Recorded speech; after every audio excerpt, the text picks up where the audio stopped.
Bom dia, boa tarde, boa noite, meus amores que estão aqui mais uma vez com muita paciência vendo uma aula de história sobre o assunto de história do Brasil colonial. E hoje a gente vai discutir quais foram os fatores, transformações e objetivos que levaram os europeus e, sobretudo, os portugueses a saírem lá do seu ninho e cruzarem o mundo em busca das novas colônias, de novos espaços e de novos domínios territoriais.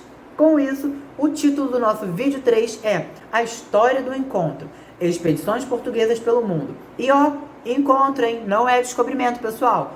Vista no olho no vídeo lá de trás. Então, pessoal, vamos aqui para a nossa lâmina de número 2. As grandes navegações. A Europa se lança nos mares. Por que eu frisei a Europa se lança nos mares? Esse foi um momento onde a Europa teve um grande desenvolvimento dos seus conhecimentos náuticos e partiram para sulcar os mares do mundo, No entanto, outros grandes impérios, como o Império Chinês, alguns impérios africanos e o próprio Império Muçulmano já possuíam diversos conhecimentos náuticos, E existem provas de que mapas muçulmanos antes de 1500 já pontuavam a existência do continente americano. Então, outros povos de outros continentes já haviam cruzado os mares e já haviam, inclusive, tido contato com os povos americanos, com os indígenas que estavam vivendo aqui, Então, esse encontro entre civilizações já tinha ocorrido antes. Então, os povos indígenas não viram pela primeira vez só os europeus, mas já haviam tido contato com outros povos de outras regiões. Uma prova disso são as próprias cabeças olmecas, Lembra aquela sociedade indígena do vídeo passado que eu falei? Que foi extinta muito antes da chegada dos portugueses? Então, alguns relatos, algumas obras de artes olmecas retratavam pessoas que pareciam reis africanos. Se você pega uma escultura de um rei africano, na época de 1400 e pouco, e pega uma cabeça olmeca, você vai ver que elas são muito semelhantes. Então, alguns historiadores acreditam que isso é uma evidência de que africanos e indígenas já haviam tido contato antes da chegada dos europeus às Américas. No entanto, esse é assunto para outro samba, e a gente vai aqui voltar para a Europa se lançando nos mares para conseguir entender como que a gente chega na colonização do Brasil. Bom, pessoal, a gente tem a existência no ano de 1500 das grandes navegações, O mercantilismo, a burguesia tomando conta dos reinos europeus, e eles em busca de novos mercados, em busca da acumulação de novos matérias-primas, de metais pesados, querendo estabelecer comércio com o mundo. E aí você tem o início das grandes navegações que vão pôr em xeque aqueles grandes mitos sobre os mares, Dos leviatãs, das criaturas marinhas, dos grandes monstros, o mito de que a Terra era plana, o mito de que o mar acabava e a pessoa ia cair no universo, no vazio, As grandes navegações foram um momento revolucionário para a sociedade ocidental e a sua visão de mundo, assim como o seu desenvolvimento político e econômico. E aí, vamos entender os objetivos dessas expedições, o porquê que o europeu vai querer sair da sua casinha e se lançar nos mares. Bom, a gente tem aqui a expansão do cristianismo, a conquista da Índia, o desenvolvimento e a conquista de novas rotas comerciais, novos mercados e metais preciosos e especiarias. Vamos entender como que isso tudo se amarra? As grandes navegações, elas tinham o objetivo principal de alcançar a Ásia, a Índia e a China, visto que a conexão da Europa e da Ásia por terra estava sendo impedida pelo Império Muçulmano, que estava ocupando aquela região. Então, para conseguir ter acesso aos grandes produtos comerciais, como alguns metais preciosos e algumas especiarias que vinham da China, bem como outras grandes tecnologias, Lembrando que muitas tecnologias que nós conhecemos hoje foram inventadas na China e foram trazidas para o mundo ocidental. O comerciante europeu, ele tinha que pagar grandes taxas para o comerciante muçulmano que controlava aquelas rotas, ou caso o europeu quisesse ir até a China por terra, ele teria que passar por território muçulmano. Para isso, ele teria que pagar um pedágio bastante salgado. Então, pessoal, qual foi a ideia que os europeus tiveram? Vamos cruzar os mares, vamos contornar a África e alcançar a Índia através dos mares, para não ter que passar pela rota do muçulmano e a gente conseguir dominar a Índia, conseguir controlar os mercados e não só trazer os produtos mais baratos, mas a gente poder vender esses produtos para os indianos e talvez dominar aquela região, nos tornarmos donos daquela região e ainda de quebra convertê-los ao cristianismo, né? Lembrando que nesse momento o catolicismo já tinha se expandido por toda a Europa, estava em conflito de doutrinas, né? Porque você tinha a ascensão da reforma protestante, então você tinha ali a Igreja Católica desesperada para conseguir novos súditos, né? Novas pessoas convertidas para a fé católica. E se a gente parar para pensar, pessoal, a Índia e a China representam basicamente 60% da população mundial. Então imagina se você consegue converter esses dois grandes impérios, que grande arma que a Igreja Católica não teria nas suas mãos. Bom, e aí a gente tem um contexto de mudanças, né? O que possibilitou esse contexto foi o surgimento das monarquias centralizadas e a ascensão do capitalismo mercantil, que eu acredito que vocês tenham visto nas aulas anteriores com o professor Andrei ou com o professor Tales. Se não tiverem entendido muito bem isso, podem me mandar mensagem para a gente estar dando uma estudada. Nessas imagens aqui do lado, eu chamo a atenção para vocês para como eram vistos os reinos africanos e asiáticos naquele momento. A gente tem embaixo o Taj Mahal, que é um grande símbolo da Índia. Então a Índia não era um local pobre e os europeus queriam ir lá à toa. Mas a Índia representava um grande império, representava grandes reinos que eram altamente desenvolvidos. Então os europeus queriam ir lá não só para aprender, né, a como se desenvolver assim também, mas tentar roubar, dar um migué na Índia, tentar dominar a Índia. E em cima, a gente tem a imagem de um mapa europeu produzido aproximadamente em 1300, onde um rei africano negro é representado com uma coroa de ouro, um cetro de ouro e segurando uma pepita de ouro. Isso representa o quê? Os reinos do Songhai, o reino do Ghana, o Império do Mali, que eram os diversos reinos africanos que eram conhecidos pela sua imensa riqueza. Então a imagem que a gente tem de uma África pobre e miserável é uma imagem colonial, justamente para justificar aquela ideia de que o europeu foi lá para ajudar o africano, quando na verdade foi ao contrário. O europeu invadiu a África não porque ele era um território pobre que não tinha nada a oferecer a não ser mão de obra, mas porque ele era um território extremamente rico, com impérios extremamente ricos e bem articulados. Então, pessoal, vamos passar aqui para a nossa lâmina 3 para dar continuidade ao nosso debate. Se a gente viu o porquê que a Europa, no geral, vai querer lançar mão das grandes navegações, agora a gente vai entender por que Portugal foi pioneiro nesse processo, né? O motivo para o pioneirismo português, por que ele saiu na frente? Primeiro ponto é a precoce centralização política. O que é isso?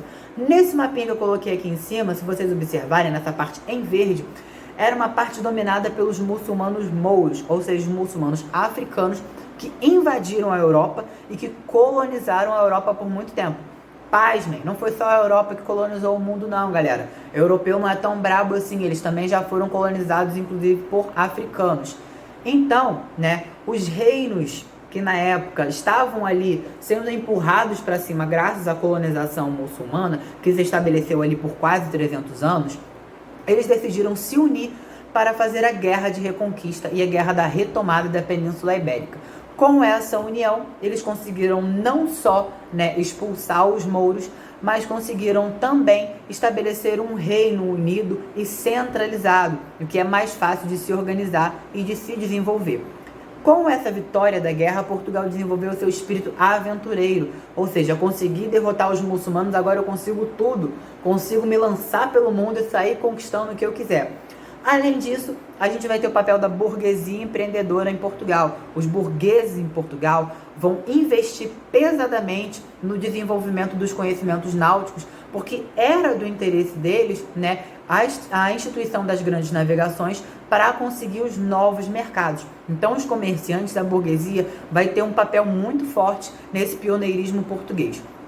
Outra questão vai ser o aperfeiçoamento náutico e a posição geográfica privilegiada, né? Porque Portugal já é ali, ó, de cara pro mar. Ele é só botar o barquinho na água, ir embora e já vai direto. Aqui a gente tem na parte de baixo os mapas com as rotas portuguesas, né? O primeiro objetivo português era se tracejar do vermelho, que era contornar a África e chegar a Calicut e chegar a Goa. E aí, através das várias rotas, das várias expedições portuguesas, eles conseguiram fazer o contato com o Brasil, estabelecer os seus entrepostos no Brasil, estabeleceram vários entrepostos na costa africana e conseguiram alcançar a Índia, que era o grande objetivo. Vamos passar aqui para a nossa lâmina de número 4 para a gente entender um pouquinho como foram feitas essas possessões portuguesas depois das suas grandes navegações. Bom, pessoal, a gente vê nesse mapa de cima, né, como que as possessões portuguesas, elas são muito espalhadas pelo mundo. Não é uma possessão que chega num lugar e vai crescendo e faz um grande império territorial. Não. Quando a gente fala de Portugal, a gente tem a ideia de império ultramarino, ou seja, um império que é ultramar, né? É mais uma cama de gato, uma rede, uma teia de aranha, que são vários pontos interligados, vários pontos espalhados que estão conectados, do que um grande império solidificado, espalhado e concentrado num lugar só. Então, quando a gente fala de Portugal, nós falamos de império ultramarino, porque é um império que está espalhado pelos mares, é um império que se constrói através dos mares. E como que Portugal e Espanha, né, dividiram onde que eles poderiam ir, onde que eles poderiam não ir, para poder eles não baterem cabeça e acabarem explorando o mesmo local e acabarem guerreando entre si, né? Você tem o papel do Tratado de Tordesilhas, que a gente tem essa divisão aqui do mapa de baixo. A parte roxa é a parte que ficou para Portugal e a parte amarela é a parte que ficou para a Espanha. Por isso que nós não temos colônias espanholas na África. Na África você não tem país que fala espanhol. E por isso que o Brasil fala português, enquanto que o México, né, e aquela região ali do Peru, Chile, Argentina falam espanhol. Porque os colonizadores espanhóis se concentraram na América Central e no lado oeste da América do Sul, enquanto que os portugueses ficaram localizados na parte leste, graças aos preceitos do Tratado de Tordesilhas. Bom, e aí a gente observa aqui, né, um pouco das formas de possessão. A gente vai ter Portugal estabelecendo feitorias, ou seja, pequenos entrepostos no litoral da África. Ele não consegue adentrar o continente africano, ele vai ficar ali com entrepostos comerciais, dominando para tentar capturar escravos, para fazer relações diplomáticas com os grandes reinos africanos que estavam ali naquele local. Enquanto que no Brasil, você vai ter também as primeiras ocupações no litoral, focando sobretudo na vigia do litoral, na vigia dos mares, lembrando que outros países europeus também queriam empreender colonização nas Américas. Então eles tinham que ficar ali o tempo inteiro vigiando para não chegar um francês, não chegar um holandês e tentar tomar o Brasil de Portugal. E aí, galera, você vai ter o estabelecimento de relações com os povos indígenas, incluindo relações de escambo, relações de conflito, porque não vão ser todos os povos indígenas que vão aceitar bem, né, a presença dos europeus, e relações de trabalho, onde eles vão contratar os indígenas para fazer construções, para apresentar o território, né? Num primeiro momento você não vai ter Portugal dominando o território, mas muito mais se estabelecendo, chegando e se relacionando com os povos indígenas que já habitavam ali. É o que a gente vai chamar de ciclo do pau-brasil, pois Portugal vai fixar, né, em vigiar o território e levar o pau-brasil, que era um bem muito valioso, para ser vendido na Europa. Vamos agora para a nossa lâmina de número 5, que é a nossa última lâmina. Bom, a gente vai, a partir da nossa lâmina de número 5, entender o sistema de capitanias hereditárias, que é o sistema adotado por Portugal propriamente para incentivar, né, a possessão do território brasileiro. Bom, Portugal descobriu o Brasil, né? Descobriu para eles, né? Porque já era descoberto para muita gente antes. Portugal encontrou o Brasil, estabeleceu suas relações diplomáticas com os indígenas no local. Como que ele vai dividir essas terras? Como ele vai administrar toda aquela infinidade de terras que era o Brasil? Ele vai dividir entre 17 capitanias hereditárias, onde ele vai doar essas faixas de terra, né? Que são esses traços verdes que está aqui no mapa litoral, para donatários, né, para nobres portugueses, que seriam os responsáveis por virem para o Brasil, serem autoridades nessas terras e empreenderem um desenvolvimento econômico para gerar lucro para Portugal e desenvolver o povoamento para ocupar essas terras brasileiras, para que elas não fossem invadidas por nenhuma outra nação estrangeira da Europa. Dessas 17 capitanias hereditárias, 17 dos 17 donatários, né, cada um com uma capitania, 5 deles vão desistir imediatamente e nunca vão sequer pisar no Brasil. A gente vai ter a carta de doação, que é a carta de doação do rei para o donatário, que vai conceder poderes administrativos. Ou seja, o donatário ele não tinha propriedade privada daquela terra, não era como se ele tivesse comprado. Ele era proprietário no sentido político e administrativo. Ele era livre para administrar como ele bem quisesse. E quando ele falecesse, ele poderia dar a herança irrestrita para qualquer pessoa que ele quisesse. A gente vai ter também a carta de foral, que vai ser a seção de direitos e deveres do donatário. Os direitos, ele vai poder instituir leis, cobrar taxas, escravizar nativos e distribuir essa capitania hereditária em 6 marias. Ou seja, para ele não ser responsável por tomar conta e povoar toda aquela região, ele vai poder dividir as 6 marias, onde ele vai convidar outros nobres, convidar outras pessoas do interesse dele e vai dar pequenas porções de terras localizadas dentro da sua capitania hereditária. Agora, os deveres do capitão, né? Ele tinha como dever desenvolver a capitania e proteger contra invasões estrangeiras. O sistema de capitanias hereditárias, ele fracassou totalmente no Brasil. E aí, por que ele fracassa? Um dos motivos, a distância da metrópole. O Brasil era muito distante de Portugal. Isso dificultava a comunicação, dificultava o controle de mão de obra, dificultava a legislação e teve o papel das invasões estrangeiras e dos conflitos com os indígenas locais, que não facilitaram o trabalho dos colonizadores portugueses.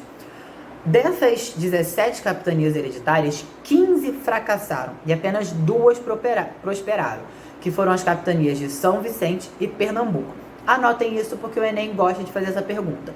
Então, das 17 capitanias, 15 fracassaram e 2 prosperaram, que foram as de São Vicente e Pernambuco, que chegaram a ser desenvolvidas ao posto de vilas reais. Bom, galera, por hoje é só. Bons estudos a todos vocês e nos vemos na aula que vem falando sobre como esse processo de colonização foi desenrolando e as próximas etapas desses ciclos. Grande abraço e tchau, tchau!